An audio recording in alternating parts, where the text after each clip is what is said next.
vamos aquí a admitir, y entonces habíamos quedado, ¿estoy grabando o no? Sí, sí, se está grabando.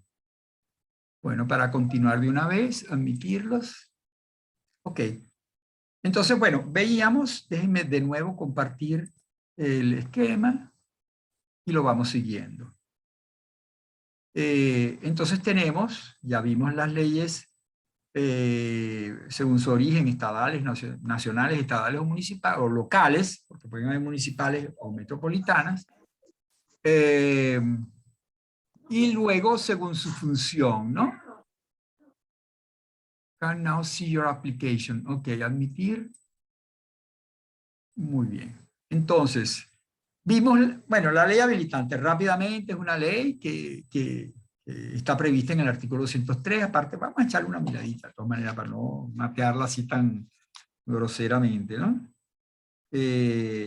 Lo dice el artículo 203, última parte, las leyes que la Asamblea Nacional, perdón, son leyes habilitantes las sancionadas por la Asamblea Nacional por las 3/5 partes.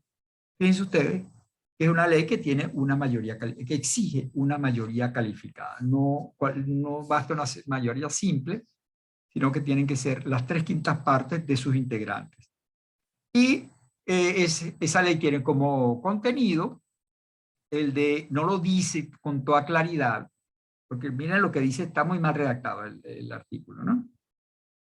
A fin de establecer las directrices, propósitos y marcos de las materias que se delegan al presidente de la República con rango y valor de ley. ¿Se delegan con rango y valor de ley? No. Se delega la potestad de legislar. Lo que tiene rango o valor de ley es el decreto que él va a dictar. Pero no es la delegación la que tiene rango y valor de ley. Está mal redactada, pero bueno, uno entiende. ¿Qué fue lo que quisieron decir estos redactores majunches que a veces tenemos?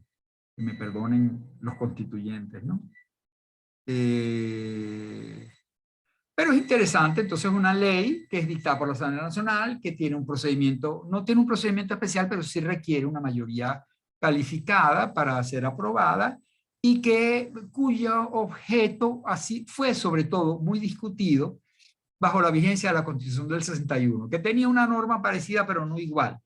Y de allí fue donde surgió la palabra ley habilitante. Fue allí donde se empezó a decir a esta ley que dictaba el Congreso para autorizar al presidente de la República a dictar decretos leyes,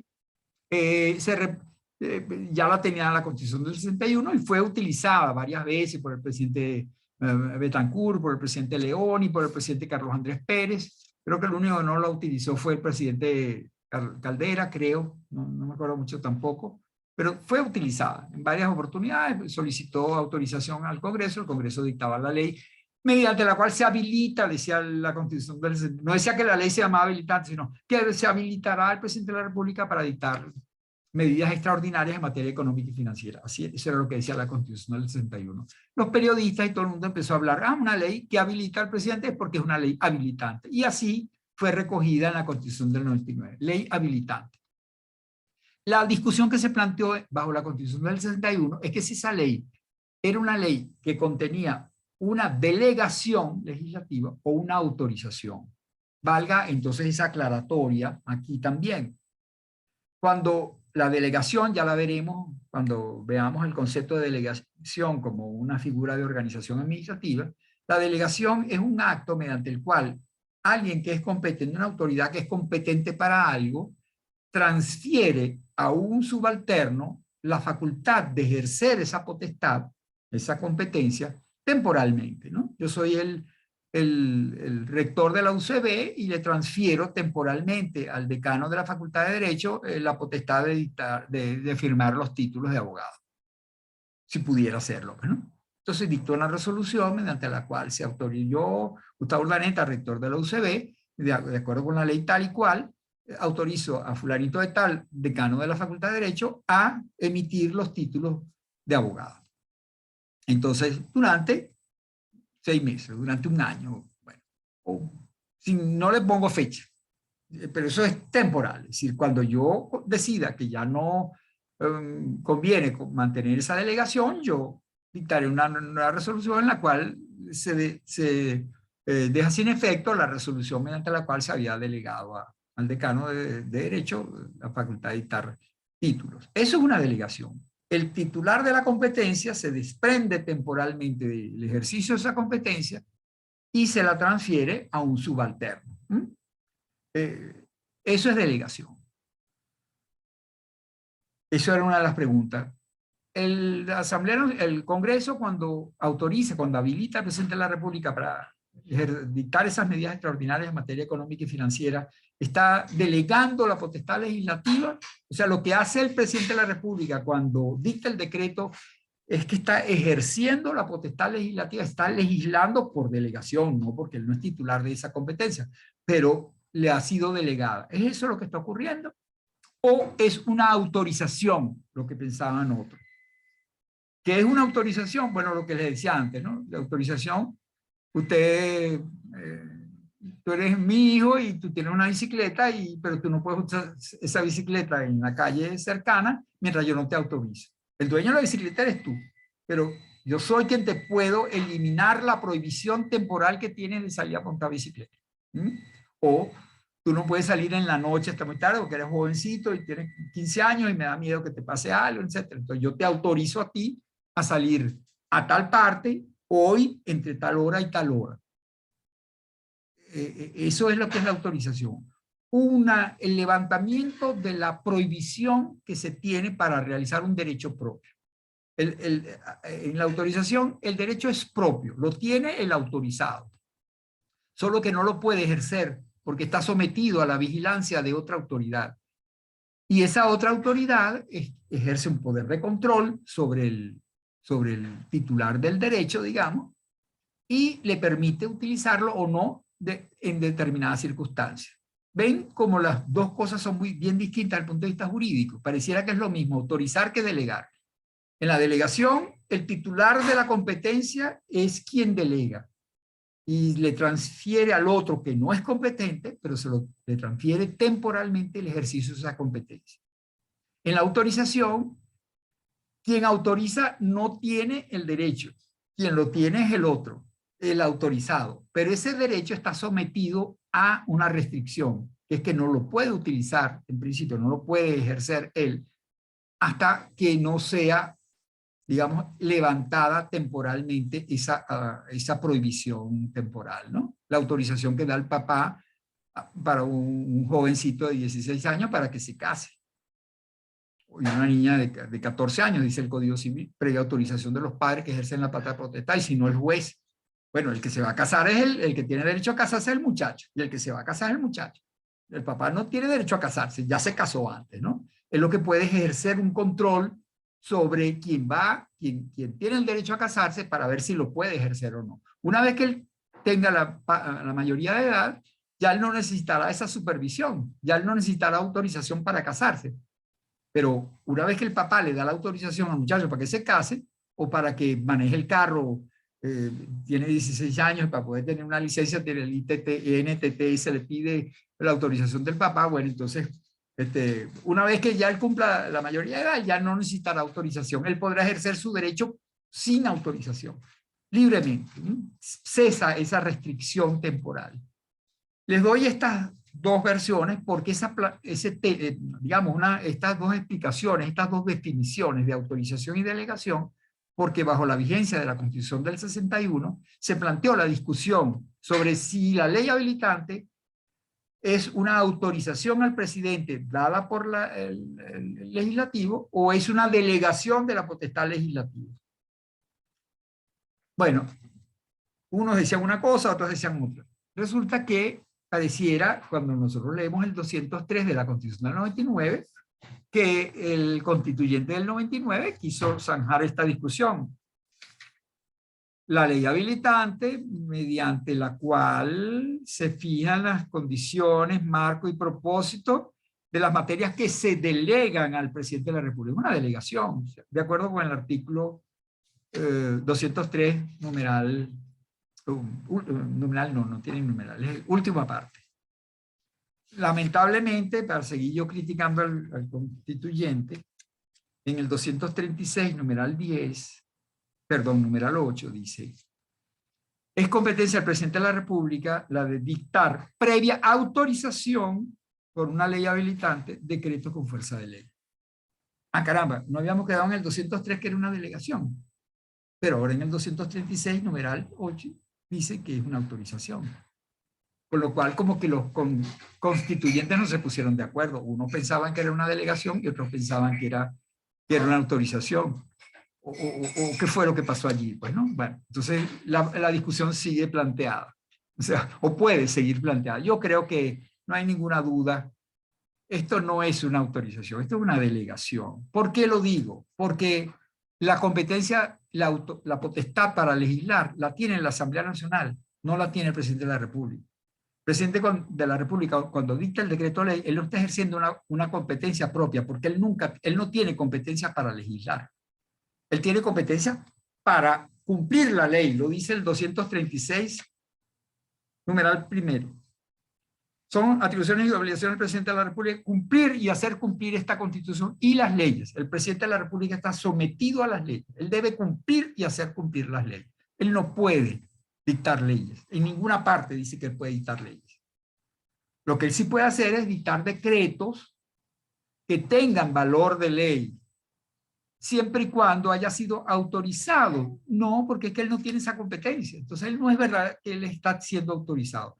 Él lo puede hacer cuando le haya sido delegada esa potestad, de acuerdo con el artículo 203 de la Constitución. Por eso es lo que yo pienso, pues en definitiva, si me lo van a preguntar, se los digo de una vez. Yo creo que es una delegación por esa razón, ¿no? El presidente de la República, cuando dicta un decreto de ley, en realidad está ejerciendo la potestad legislativa, pero no lo está ejerciendo a título propio, lo está ejerciendo a título de delegado, de delegatario que es del Poder Nacional. Por eso es que él no puede dictar decretos leyes, sino en aquello que la propia Asamblea Nacional le fijó como marco y durante el tiempo que le fija la ley habilitante, porque es durante ese tiempo y dentro de esas materias y dentro de esas condiciones que él ha recibido la delegación. No ha recibido una delegación cheque en blanco para hacer lo que él quiera con los decretos leyes, sino para ejercer por vía de delegación la competencia específica que le delegó la Asamblea Nacional. Bueno, entonces tenemos pues la ley habilitante, ya sabemos quién la dicta, cuál es el procedimiento y cuál es su contenido. Hay esa discusión. ¿Es una autorización? ¿Es una delegación? Bueno, ustedes, digamos, tomen el partido o no tomen ningún partido. Digan, algunos piensan esto y otros piensan lo otro. Y ya. No, nadie les pide que ustedes tomen partido ahorita por una posición o por otra. Luego tenemos otras leyes diferenciadas por su función, las leyes orgánicas y las leyes ordinarias. O sea, las leyes ordinarias no están reguladas en la Constitución como una categoría, solo las leyes orgánicas, artículo 203 de la Constitución. El artículo 203 son leyes orgánicas, las que así denomina esta Constitución, las que se dicten para organizar los poderes públicos o para desarrollar los derechos constitucionales, y las que sirvan de marco normativo a otras leyes. Fíjense ustedes que pareciera que entonces que hay varios tipos de leyes orgánicas. Las que así denominen la Constitución y luego las que se dictan para organizar los poderes públicos, las que se dictan para desarrollar los derechos constitucionales y las que sirven de marco normativo a otras leyes. Hay 4 tipos de leyes orgánicas. A mi manera de ver, en realidad, hay 2 grandes tipos. Unas, que es como se decía antes, bajo la Constitución del 61.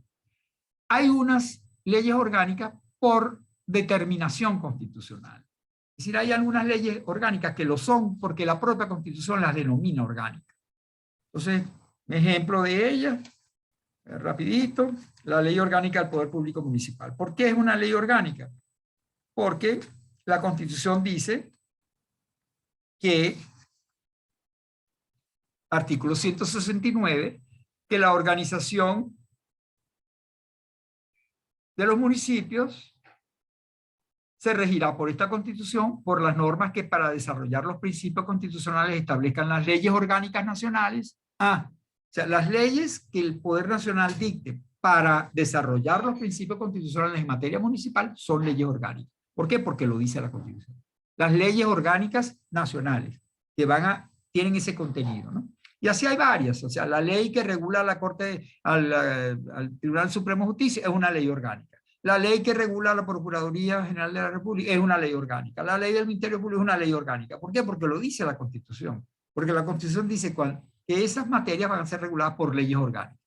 A esas leyes orgánicas, por determinación constitucional, no hay ningún problema. O sea, las dicta la Asamblea Nacional como le parezca que la debe dictar, la tramita por el procedimiento ordinario, o sea, el procedimiento que hay para dictar leyes orgánicas, para dictar leyes, y al final eso es una ley orgánica, porque así lo dice la Constitución.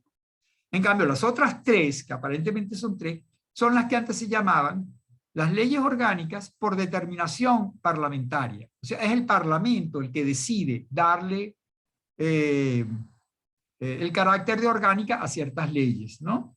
Y entonces, pero antes, de acuerdo con la Constitución del 61, esas leyes orgánicas por determinación constitucional, determinación parlamentaria, perdonen, eran en cualquier materia, de cualquier tipo. Era absolutamente libre el Congreso de acordarle el carácter de orgánica a cualquier ley, independientemente cuál fuera su contenido, cuál fuera su función. Eran leyes orgánicas. El constituyente del 99 decidió restringir un poco esa libertad y darle de nuevo al Parlamento el poder de acordarle el rango de ley, el carácter de ley orgánica a alguna ley, siempre y cuando cumpla con uno de estos tres requisitos. O bien, esa ley que va a ser orgánica está destinada a organizar los poderes públicos. O sea, hay una materia o sea, hay un órgano del poder público que debe ser regulado, que va a ser regulado por una ley, y la Constitución no dice que esa ley es orgánica. Bueno, pero es que como esa ley va a organizar un poder público, entonces esa ley será orgánica, porque está cumpliendo esa función. Esa ley está siendo dictada para organizar un poder público y por lo tanto será una ley orgánica. Otra posibilidad que tiene la Asamblea Nacional de dictar leyes orgánicas, cuando, ¿dónde está? Cuando una ley dictada por la Asamblea Nacional vaya a dictar una ley que va a desarrollar un derecho constitucional. Hay muchos derechos constitucionales que están previstos en la Constitución y bueno, para regularlo, pues, ustedes saben que son de la reserva legal, los derechos constitucionales solo pueden ser regulados por ley. Bueno, pero las leyes que va a dictar la Asamblea Nacional específicamente para regular un derecho constitucional, entonces esa será una ley orgánica. Hay varios ejemplos por allí de leyes que ha dictado la Asamblea Nacional que no son leyes orgánicas por determinación de la Constitución, porque la Constitución no dice que será una ley orgánica, pero como el contenido de esa ley va a ser el desarrollo de un derecho constitucional, entonces es una ley orgánica por determinación parlamentaria. Es el Parlamento, entonces, el que le da el carácter de orgánica a esa ley, cuyo contenido es el desarrollo de un derecho constitucional. Y por último, eso, fíjense ustedes que se trata, estos dos tipos de leyes orgánicas son por la función que cumplen. Una es la función de regular un órgano del poder público. Otra su función es la de regular el régimen de un derecho constitucional. La tercera es también una ley que va a cumplir una función. ¿Cuál es la función? La de servir de marco normativo a otras leyes. Ya han oído hablar seguramente del concepto de ley marco, a lo mejor se los vieron en Introducción al Derecho. Entonces hay unas leyes que dicta el legislativo para servir de marco a otras normas. Entonces, algunas veces la llaman ley de bases, en algunos países hay ley de base. Entonces se dicta una ley que contiene 10, 12, 14 bases. En realidad esas bases no van dirigidas tanto a los ciudadanos, sino al propio legislador, que cuando vaya a legislar sobre esa materia, tiene que respetar esas bases. Entonces, base 1, base 2, así en España las llaman así, leyes de base. Entonces, base no tiene artículos, sino base. Cuando se legisle sobre esto, habrá que tomar en cuenta tal y tal cosa. Cuando se legisle sobre esto, habrá que tomar esto. Hay una orden dada al propio legislador, que tiene que respetar esas bases. El problema está en que, ese no es el problema, esa es la situación. La situación es que a veces el propio legislativo quiere como que establecer un régimen complejo sobre una determinada materia, entonces dicta una ley que contiene como que los principios generales de esa materia y luego irá desarrollando esos principios generales a través de leyes específicas sobre esa materia, ¿no? Piensen ustedes, por ejemplo, la ley orgánica del sistema de seguridad pública, seguridad social en Venezuela. La Constitución dice que el Estado establecerá un sistema de seguridad social. Esa seguridad social es para crear garantías a los ciudadanos en el evento de que ocurran situaciones, digamos, inesperadas y que ya se sabe pues, que pueden ocurrir y que son de verdad muy lamentables. Entonces el Estado debe estar allí. ¿Cuáles son esas situaciones lamentables? Imagina, que uno pierde el trabajo. Bueno, entonces debería haber un seguro social para cuando la gente lo boten del trabajo. Que la gente se ponga vieja. Bueno, entonces debería haber un sistema de seguro para la vejez, para el retiro. Que a uno se le muera a alguien. Entonces seguro de muerte. Que uno se enferme. Seguro de hospitalización.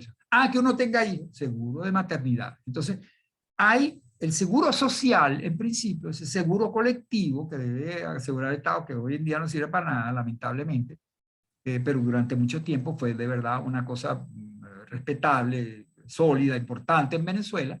Entonces, hay un sistema general de seguridad social, pero no es para una sola eventualidad, para un solo perjuicio posible, sino para varios. Entonces, por eso se dicta una ley nacional, ley orgánica del Sistema Nacional de Seguridad Social, y luego se dictará la ley ordinaria sobre sobre el seguro de pensiones, la ley ordinaria sobre el seguro de hospitalización, la ley especial sobre el seguro de vejez o de maternidad, o lo que sea, ¿no?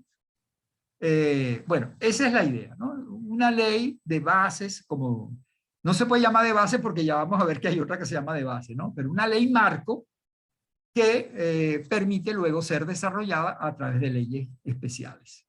Bueno, esa es la tercera categoría de leyes orgánicas por determinación parlamentaria. Entonces, una gran división, leyes orgánicas por determinación constitucional, segundo, leyes orgánicas por determinación parlamentaria, pero ahora el Parlamento, la Asamblea Nacional, no es libre de escoger cualquier tema y darle a cualquier ley el carácter de orgánica. Tiene que cumplir con con tener alguna de esas funciones, o servir de marco para unas leyes que posteriormente desarrollarán ese régimen, o regular un derecho constitucional, o organizar un poder público. ¿Okay? Bueno, con esto se acaba, o se pretendió acabar, con la mala práctica legislativa bajo la vigencia de la Constitución del 61, que fue la gran proliferación de leyes orgánicas. Prácticamente cualquier ley era una ley orgánica. ¿Por qué? Bueno, porque quien proponía la ley quería que fuera orgánica, su ley también quería que fuera orgánica. Y como era tan fácil darle el carácter de orgánica, no había ninguna limitación, entonces, bueno, proliferaron las leyes orgánicas. Se le puso un freno a esto a través de del concepto mismo de ley orgánica. No toda ley puede ser orgánica. Tiene que o bien haber sido calificada como tal por el constituyente, o bien, si no ha sido calificada como tal por el constituyente, es una ley que cumple alguno de estos tres requisitos, de acuerdo con la función que va a cumplir esa ley orgánica. Ese fue un freno que se le puso ya a esta proliferación de leyes orgánicas.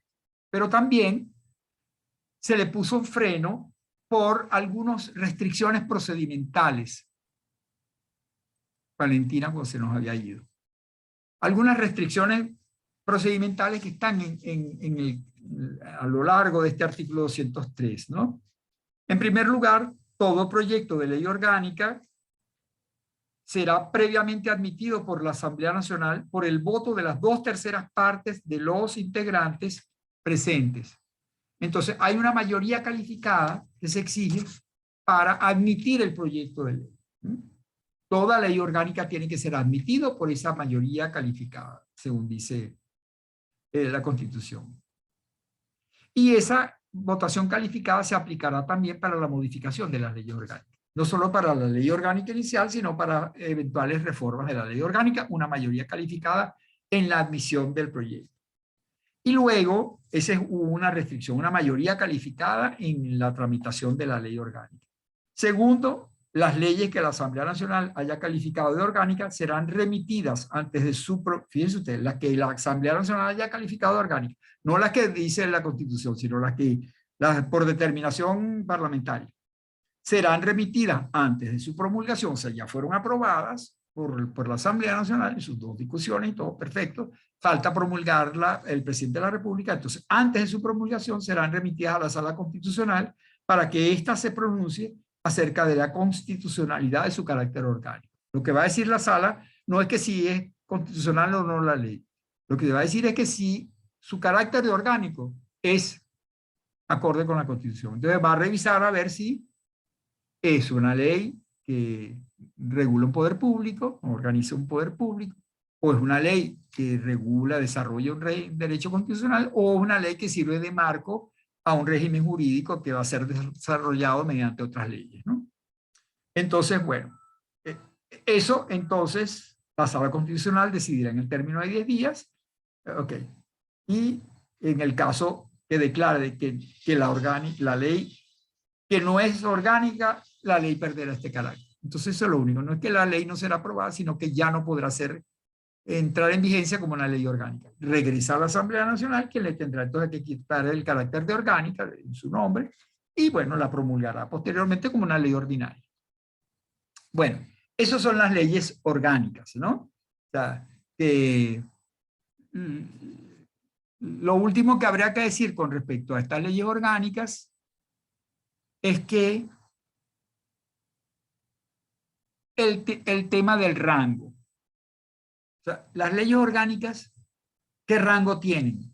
En principio, rango de ley. O sea, no hay, en la Constitución del 99 no se dice nada que la ley orgánica tenga un rango especial, que sea distinta a las leyes ordinarias, ¿no? Sino, son leyes y como tales leyes, bueno, deberían participar de los caracteres comunes a todas las normas de rango legal.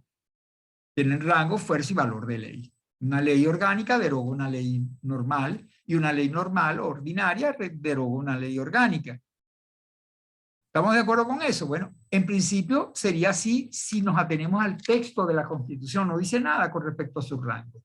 Como sí lo decía la Constitución del 61. La Constitución del 61 establecía, por ahí lo debo tener, bueno, no importa, ustedes pueden buscar, que decía las leyes, se me cayó, por aquí la tengo. Las leyes que se dicten en materias reguladas por leyes orgánicas se ajustarán a lo establecido en... ¿Dónde que lo dice? ¿Dónde que lo decía? Hace ya tanto tiempo que no veo eso. Bueno, no importa. Usted lo decía la Constitución. No, sí, es facilísimo. 163, aquí está, upgrade. Ya se nos va a suspender esto, pero vamos a terminar este tema al menos, ¿no? El 163, famoso, ese fue el que reguló las leyes orgánicas. Ahí en el primera parte único de este artículo dice, las leyes que se dicten en materias reguladas por leyes orgánicas se someterán a las normas de estas. Ese artículo dio lugar a la tesis, a la doctrina conforme a la cual las leyes orgánicas tenían un grado superior en la jerarquía a las leyes ordinarias. Se los leo de nuevo. Las leyes que se dicten en materias reguladas por leyes orgánicas se someterán a las normas de esta. ¿Por qué eso se pensó que las leyes orgánicas eran superiores a las leyes que no son orgánicas? Por ese artículo.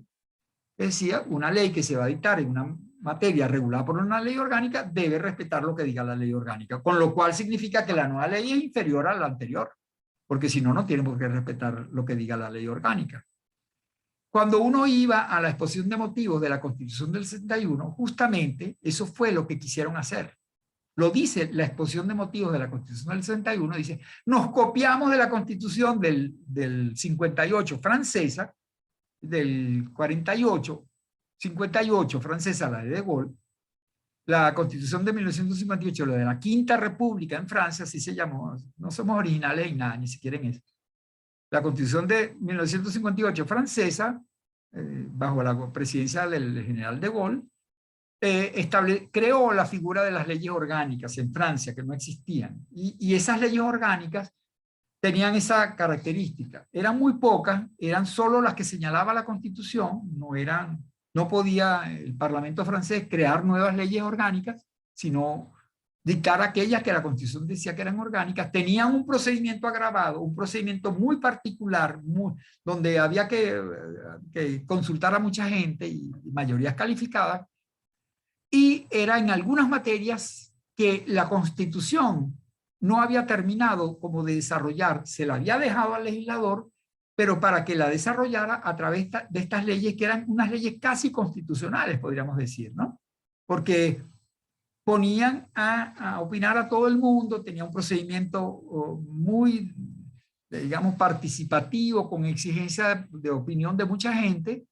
¿Por qué? Porque se requería tener, eso era lo que pensaba el constituyente del 58 en Francia, se requería que esas leyes tuvieran una gran legitimidad, porque iban a tocar temas delicados, casi que constitucionales, podríamos decir. Y entonces, a partir de ese momento en Francia, quedó clarísimo, la jerarquía de las normas es la Constitución en primer lugar, en segundo lugar las leyes orgánicas, las pocas leyes orgánicas que hay, y en tercer lugar las leyes ordinarias.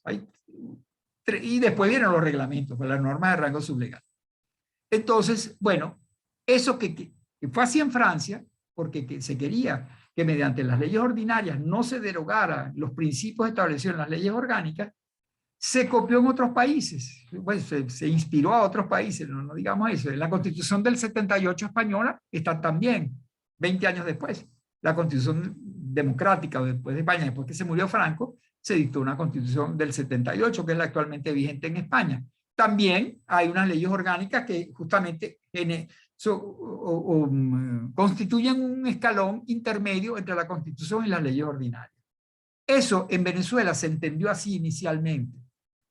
La Corte Suprema de Justicia entendió que este artículo que les acabo de leer establecía ese escalón intermedio de las leyes orgánicas entre la Constitución y las leyes ordinarias. Y durante mucho tiempo, a mí me lo enseñaron en clase así, y yo probablemente lo enseñaba igual así a mis alumnos.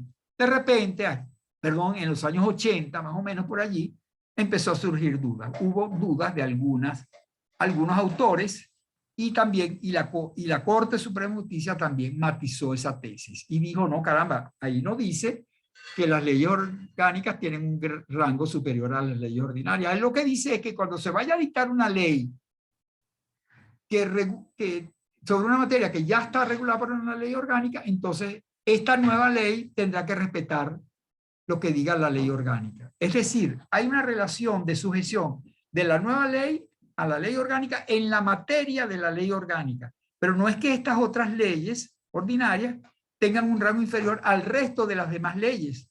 Las demás leyes pueden ser derogadas por una ley ordinaria, que no es ley orgánica. Más o menos así fue un poco lo que se creó, pues digamos, esa nueva manera de interpretar ese artículo 163 a parte única. Con lo cual se rompió, o por lo menos se puso en cuestión, la tesis de la superioridad de la ley orgánica frente a la ley ordinaria. Entonces, bueno, hay unas explicaciones por allí de tipo político, de tipo, bueno, que después ya se lo explicarán sus profesores cuando, o si hay la oportunidad, vemos algún ejemplo, ¿no? Pero mientras tanto, fue eso. O sea, se puso en duda que la ley orgánica en realidad fuera una norma de rango intermedio entre la ley ordinaria por debajo y la Constitución por encima. Bueno, esa discusión ha debido ser zanjada por la Constitución del 99. ¿Tienen o no rango superior las leyes orgánicas a las leyes ordinarias? Pues no dice nada. La del 99 se le olvidó. No dice nada. O sea, búsquenlo en alguna parte a ver si ustedes encuentran que la ley orgánica es superior a la ley ordinaria. No lo dice. Hay por allí quienes interpretan y dicen, y el Tribunal Supremo sigue sosteniendo aquello que yo les decía antes. O sea, que la ley orgánica es más que la ley ordinaria. O sea, aquella primera interpretación de la superioridad de la ley orgánica, con un rango superior a la ley ordinaria, lo encontramos en algunas sentencias del Tribunal Supremo. Yo digo, ¿con base en qué? En la Constitución no. La Constitución no da para eso. Lo único que podría permitir sostener algo así es, digamos, interpretar las letras del artículo 203 cuando dice, sobre todo en la tercera categoría de leyes orgánicas por determinación parlamentaria, las que sirvan de marco normativo a otras leyes. Ahí sí pareciera que si una ley orgánica tiene como función servir de marco normativo a otras leyes, bueno, esas otras leyes que se dicten tendrán que respetar el marco normativo que dio lugar a su existencia. O sea, la ley orgánica le está sirviendo como de base a las leyes, y entonces habría aquello que dice que estas leyes vienen a ejecutar no directamente la Constitución, están ejecutando directamente la ley marco, la ley orgánica. Y entonces por eso que ellas son inferiores a la ley orgánica, porque ellas ejecutan directamente a la ley orgánica y a la Constitución la ejecutan indirectamente. Podría ser esa la explicación, pero de resto, para las otras, para las que regulan derechos constitucionales o para las que organizan los poderes públicos, no hay ninguna razón para considerar que esa ley orgánica no puede ser modificada por una ley ordinaria. Bueno, pero les dejo eso allí. Ya ustedes saben que en materia de ley orgánica, la Constitución del 99 quiso corregir un poco los defectos que la del 61 tenía en materia de ley orgánica. Lo hizo en primer lugar con la denominación de la ley orgánica porque restringió un poco la libertad del Parlamento, no le puede el Parlamento dar el carácter de ley orgánica a cualquier ley, y lo hizo por la vía del procedimiento. El procedimiento para dictar leyes orgánicas es agravado, es un procedimiento más que exige mayorías calificadas y un control por parte del Tribunal Supremo, ¿no? No pide, en cambio, consultas ni aprobaciones de otros sectores de la sociedad, como si lo hace en Francia, ¿no? Para darle mayor legitimidad a la ley. No lo hace. Pero sí le da un procedimiento un poco especial. Uno podría pensar, caramba, es que lo que pasa es que la ley orgánica vale más que la ley ordinaria. Pero eso no lo dice después la Constitución en ninguna parte. Entonces, ese problemita que era serio, que es grave, que es importante, no lo resolvió textualmente la Constitución del 99 y está abierto entonces. Ya para terminar, antes que ya se nos cierre esto, la distinción entre leyes de base, no quiero ya seguir en esto, leyes de base y leyes de desarrollo. Los remito al artículo 160, y espérense un momentico, está ahí, 165 de la Constitución. La Constitución dice que hay competencias que son concurrentes entre el Poder Nacional y el Poder Estatal, lo deben haber visto ustedes en el derecho constitucional. Entonces hay materias en las cuales es competente el Poder Estatal y también lo es el Poder Nacional. Bueno, en esas materias, competencia concurrente, artículo 165, entonces diferencia la Constitución, las leyes que puede dictar el Poder Nacional son leyes de base y las leyes que pueden dictar los estados son leyes de desarrollo. Hay una relación un poco de macro a micro, podríamos decir, ¿no? Una cosa parecida a una ley marco y una ley de desarrollo, lo que veíamos. Pero en este caso, la ley de base es nacional y la ley de desarrollo es en cada uno de los 23 estados, ¿no? Entonces, en una materia